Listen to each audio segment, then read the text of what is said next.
De retour pour le dernier presque direct à Nice, à l'Acropolis pour le cartooniste. On s'est baladé dans le festival et on a vu nos potes de Noob, parce que vous savez que sur No Life on a des shortcoms et ils sont là pour dédicacer à la fois leur coffret DVD mais aussi leur bande dessinée. Voilà. Mais là on est sur le plateau et là je suis très content parce qu'à côté de moi il y a la dessinatrice de Saint Seiya Lost Canvas. Bonjour Shioli. Bonjour. Bonjour. Bonjour. Vous parlez français? Non. Non.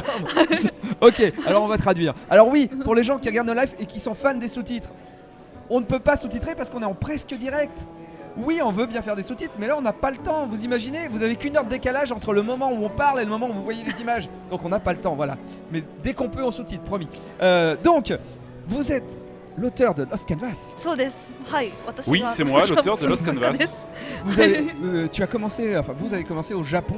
En tant que, vous avez fait du fanzine au Japon pour commencer. Est-ce qu'on est obligé de faire du fanzine pour devenir mangaka? Pour moi, le fanzine, c'est avant tout une formidable école en fait, parce que ça permet de devenir meilleur, ça permet d'apprendre plein de choses, et puis aussi on est son propre producteur. En 2006, tout à coup, il y a Kurumada qui vous contacte. Alors déjà, qu'est-ce que ça fait? Est-ce qu'on fait « Wow, c'est Kurumada » et est-ce que vous aimiez Saint Seiya ou pas? Oui, c'était incroyable.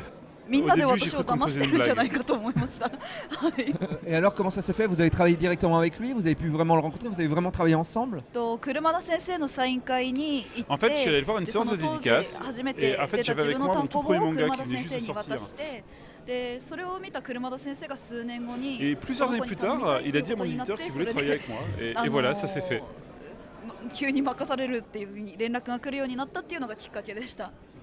Ça fait vraiment plaisir. Et il a suivi Lost Canvas avec vous, ou alors il vous a laissé carte blanche?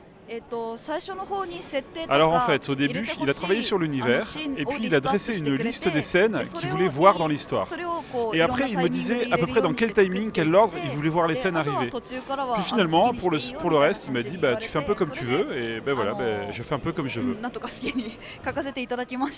Alors, Lost Canvas, c'est fini. Enfin, en tout cas, l'histoire s'est conclue, mais il y a une suite qui vient de paraître en France. C'est tout nouveau, Cartoonist, ça vient juste de sortir exclusivement pour Cartoonist, mais ça va arriver bientôt dans les magasins et les librairies.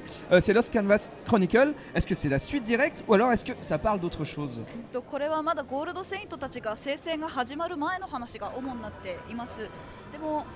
Donc en fait ça se passe avant que les Chevaliers d'Or fassent la Grande Guerre, la Guerre Sainte. Donc on voit des trucs évidemment qu'il n'y a pas dans Lost Canvas.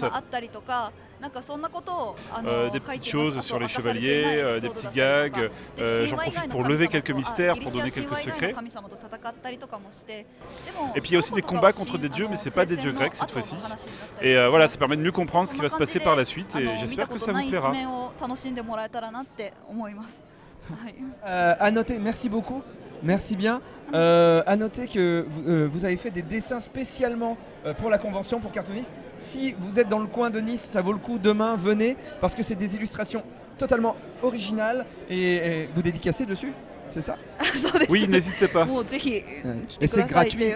Et c'est gratuit. Oui, c'est gratuit. Voilà, c'était le dernier presque live à Cartoonist pour la journée. On se retrouve demain. Venez nous voir si vous êtes dans le coin. Voilà, merci beaucoup. J'étais très enchanté. Moi aussi j'étais ravi. Sugoi. Tant mieux.